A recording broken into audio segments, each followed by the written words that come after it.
Rhapsodie des réalités du samedi 3 janvier 2026, intitulé « Inspirer la foi chez les autres ». Aujourd'hui, notre verset d'ouverture est tiré de Luc 18, 8. « Quand le Fils de l'homme viendra, trouvera-t-il la foi sur la terre ?» La foi est le langage du royaume. C'est ainsi que nous vivons, servons et plaisons à Dieu. Le Seigneur Jésus a posé une question remarquable dans notre verset d'ouverture. Quand le Fils de l'homme viendra, trouvera-t-il la foi sur la terre? Notre mission n'est pas seulement de prêcher le salut, mais aussi d'enseigner aux nations comment vivre par la foi. La foi n'est pas une idée religieuse, c'est un principe spirituel par lequel nous rendons les réalités divines réelles dans ce monde matériel.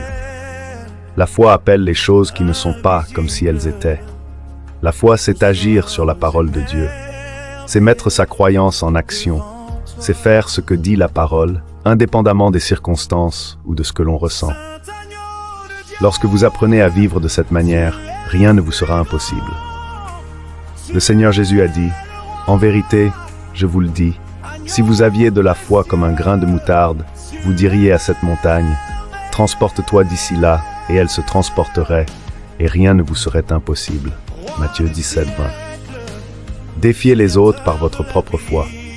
Lorsque vous partagez l'Évangile, que vos paroles communiquent la confiance, la victoire et la domination de la parole.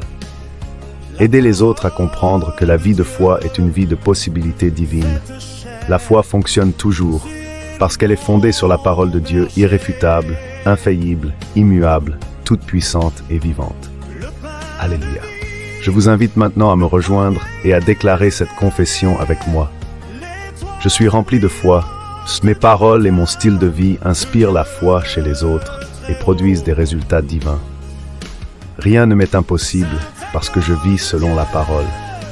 Par moi, beaucoup sont introduits dans le royaume et enseignés à vivre la vie de foi en Christ Jésus. Amen. Si vous écoutez cette dévotion et que vous n'êtes pas encore né de nouveau, je vous invite maintenant à faire de Jésus-Christ le Seigneur de votre vie en disant avec moi cette prière de salut. Ô Seigneur Dieu, je crois de tout mon cœur en Jésus-Christ, le Fils du Dieu vivant. Je crois qu'il est mort pour moi et que Dieu l'a ressuscité d'entre les morts. Je crois qu'il est vivant aujourd'hui. Je confesse de ma bouche que Jésus-Christ est le Seigneur de ma vie dès ce jour. Par lui et en son nom, j'ai la vie éternelle. Je suis né de nouveau. Merci Seigneur d'avoir sauvé mon âme. Je suis maintenant un enfant de Dieu. Alléluia! Maintenant que vous êtes nés de nouveau, je vous encourage fortement à rejoindre une église locale et à prendre part aux études bibliques, afin de continuer à grandir dans votre foi et à nourrir votre âme. Avant de conclure, nous exprimons notre profonde reconnaissance à notre homme de Dieu, notre cher pasteur Chris Oyakhilome, DDC, pour avoir fidèlement répondu à l'appel du très grand Dieu, conduisant son peuple des ténèbres à la lumière, par la proclamation inspirée de la parole de Dieu, les manifestations de guérison divine et l'impact transformateur de son ministère à travers le monde.